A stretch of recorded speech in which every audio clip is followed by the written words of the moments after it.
Hi hello welcome to my channel అండి శాంతి vlogs అండి. ఎలా ఉన్నారు? మీరందరూ బాగున్నారా? నేను చాలా బాగున్నానండి. మీరందరూ కూడా బాగున్నారని మనస్ఫూర్తిగా కోరుకుంటున్నాను.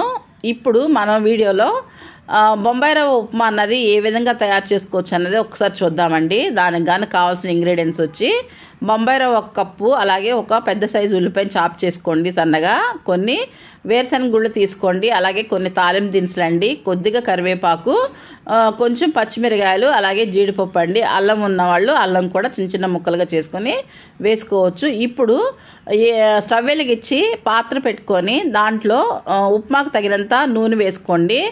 నూనె వద్దు అనుకున్న వాళ్ళైతే ఆ ప్లేస్లో మనం నెయ్యి కూడా వేసుకోవచ్చండి. నేనైతే ఆయిల్ వేసుకున్నాను, 4 స్పూన్లు ఆయిల్ వేసుకున్నానండి. ఆయిల్ వేడెక్కింది కాబట్టి ఇప్పుడు ఒక్కొక్కటిగా పోపు దినుసులు, అలాగే కరివేపాకు, వేరుశనగ గుళ్ళు, పచ్చిమిరకాయ, అలాగే తర్వాత తాలింపు దినుసులన్నీ వేసేసుకోవాలండి. ఈ విధంగా ఒక్కొక్కటిగా అన్నీ వేసుకొని ఉల్లిపాయలు వేసుకొని మొత్తంగా వేయించేసుకోవాలండి.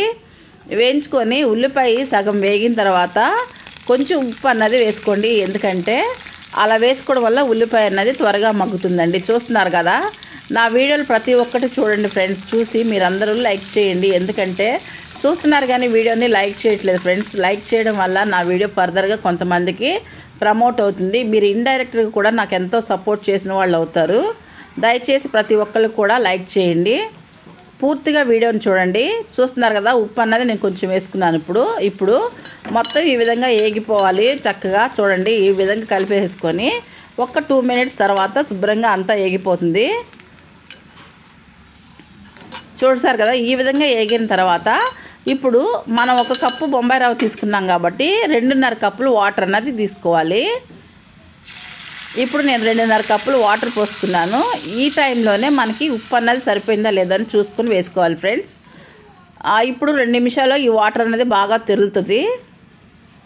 ఇలా తెరిలిన తర్వాత మనం బొంబాయి రవ్వని పోసుకోవాలి. ఈ విధంగా బొంబాయి రవ్వ మొత్తాన్ని పోసేసుకున్న తర్వాత గరిటతో ఉండలు లేకుండా కలుపుకుంటూ ఉండాలి. చూస్తున్నారుగా, ఇట్లా కలపండి.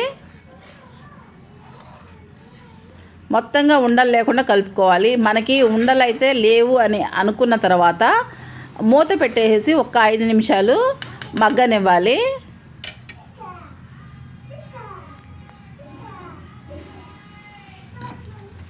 ఈ విధంగా మనకి ఉప్మా అన్నది రెడీ అయిపోతుంది. అంతే, ఉప్మా రెడీ అయిపోయింది. ఇప్పుడు స్టవ్ ఆఫ్ చేసుకొని మనకి డిష్ అవుట్ చేసుకొని చక్కగా జీడిపప్పుతో డెకరేట్ చేసుకొని ఇలా అల్లం చట్నీ, పప్పుల చట్నీతో తినొచ్చు ఫ్రెండ్స్. చాలా టేస్టీగా ఉంటుంది. నేను చెప్పిన విధానం నచ్చితే కనుక మీరందరూ కూడా ట్రై చేయండి. నా ఛానల్ని లైక్ చేయండి, షేర్ చేయండి, సబ్స్క్రైబ్ చేసుకోండి. Thank you for watching my videos.